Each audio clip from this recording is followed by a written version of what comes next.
Once upon a time, there were 3 little pigs.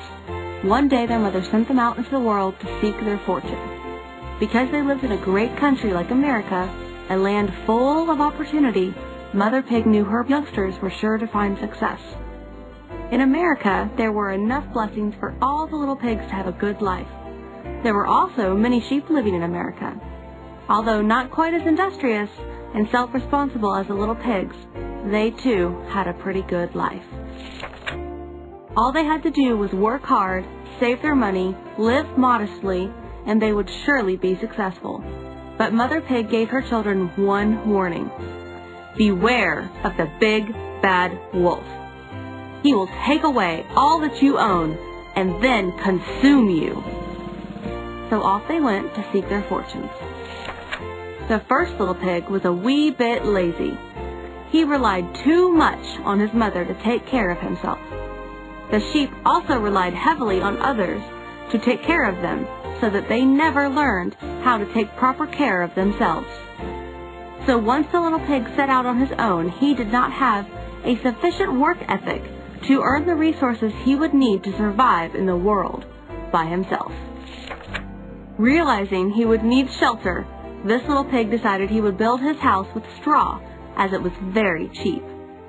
Also, it was very easy to build a house out of straw. Not long after the house was completed, along came the big, bad wolf. Now the wolf was a very powerful figure in America. In fact, he even ruled over a kingdom called Cramalot, where he was the supreme leader.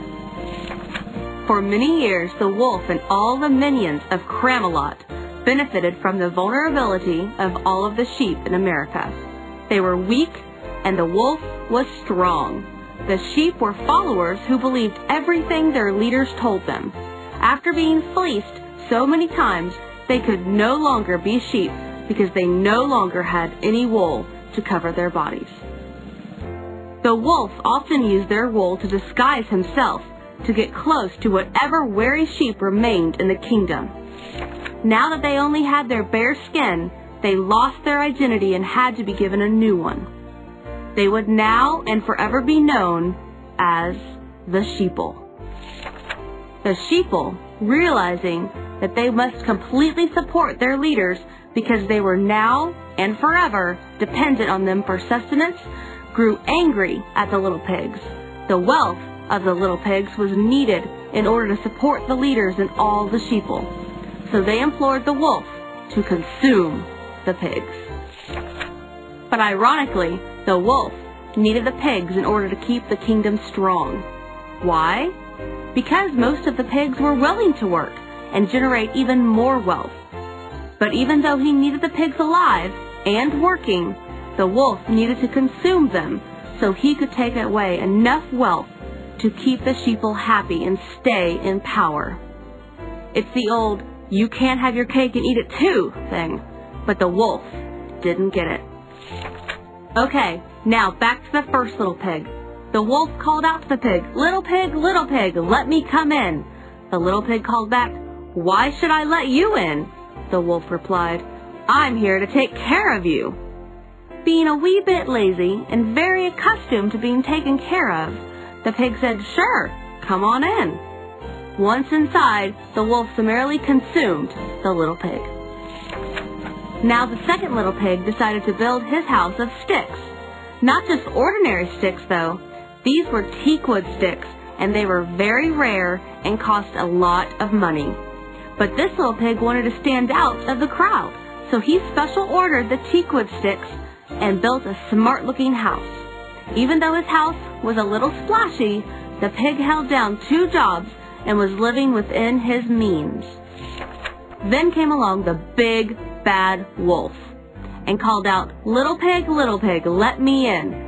The little pig called back, "What do you want, Mr. Wolf?"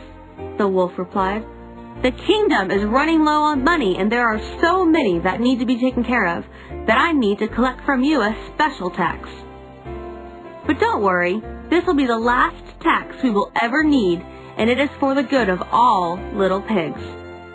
The little pig replied, "Well, if I pay this tax, I won't be able to pay the mortgage on my home." The wolf replied, "Don't worry, in my kingdom, you don't have to have assets or income to get a mortgage. We call it a subprime mortgage." So the little pig said, "Sure, come on in." And the wolf did, whereupon he summarily consumed the little pig.